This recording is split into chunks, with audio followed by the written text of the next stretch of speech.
किसी गणराज्य या साम्राज्य की सुरक्षा से पहले आज प्रश्न राष्ट्र की सुरक्षा का है, उस राष्ट्र की जिसके गणराज्य भी अविभाज्य अंग है।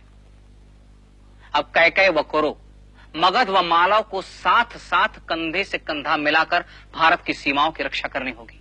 आचार्य, तक्षशिला की सीमाओं की रक्षा करने का उत्तरदायित्व हमारा कैसे हो सकता है? ये सीमाएं आपकी अपनी हैं। पर तक्षशिला की राजनीति से गणराज्यों का क्या संबंध आचार्य?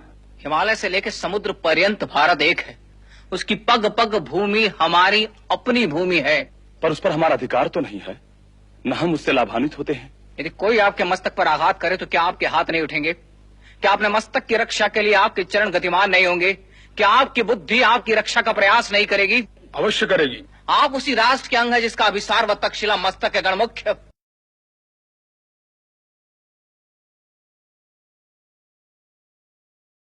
शिक्षक व परिषद तो गौरव भूषित तब होगी जब यह राष्ट्र गौरवशाली होगा, और यह राष्ट्र गौरवशाली तब होगा जब यह राष्ट्र अपने जीवन मूल्यों व परंपराओं का निर्वाह करने में सफल व सक्षम होगा, और यह राष्ट्र सफल व सक्षम तब होगा जब शिक्षक अपने उत्तरदायित्व का निर्वाह करने में सफल होगा। और शिक्षक सफल तब कहा जाएगा जब वह प्रत्येक व्यक्ति में राष्ट्रीय चरित्र का निर्माण करने में सफल हो।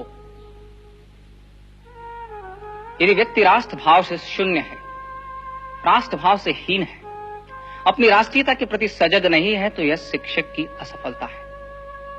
और हमारा अनुभव साक्षी है कि राष्ट्रीय चरित्र के अभाव में हमने अपने राष्ट्र को अपमानित होते देखा है। हमारा अनुभव है कि शस्त्र से पहले हम शास्त्र के अभाव से पराजित हुए हैं। हम शस्त्र और शास्त्र धारण करने वालों को राष्ट्रीयता का बोध नहीं करा पाए, और व्यक्ति से पहले खंड खंड हमारी राष्ट्रीयता हुई। शिक्षक इस राष्ट्र की राष्ट्रीयता व सामर्थ्य को जागृत करने में असफल रहा। यदि शिक्षक पराजय स्वीकार कर ले तो पराजय का वह भाव राष्ट्र के लिए घातक होगा। अतः वेद वंदना के साथ साथ राष्ट्र वंदना का स्वर भी दिशाओं में गूंजना आवश्यक है। आवश्यक है व्यक्ति व्यवस्था को यह आभास कराना कि यदि व्यक्ति की राष्ट्र की उपासना में आस्था नहीं रही तो उपासना के अन्य मार्ग भी संघर्ष मुक्त नहीं रह पाएंगे। अतः व्यक्ति से व्यक्ति, व्यक्ति से समाज व समाज से राष्ट्र का एकीकरण आवश्यक है।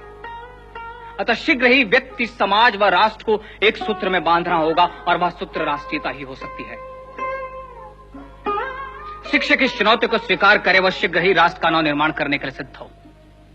संभव है कि आग के मार्ग में बाधाएं आएंगी, पर शिक्षक को उन पर विजय पानी होगी, और आवश्यकता पड़े तो शिक्षक शस्त्र उठाने में भी पीछे ना हटे।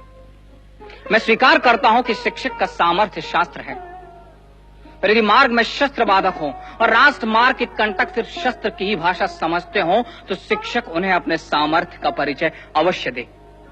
अन्यथा सामर्थ्यहीन शिक्षक अपने शास्त्रों की भी रक्षा नहीं कर पाएगा। संभव है कि इस राष्ट्र को एक सूत्र में बांधने के लिए शिक्षक को सत्ताओं से भी लड़ना पड़े, पर स्मरण रहे कि सत्ताओं से राष्ट्र महत्वपूर्ण है, राजनैतिक सत्ताओं के हितों से राष्ट्रीय हित महत्वपूर्ण है। अतः राष्ट्र की वेदी पर सत्ताओं की आहुति देनी पड़े तो भी शिक्षक संकोच न करे।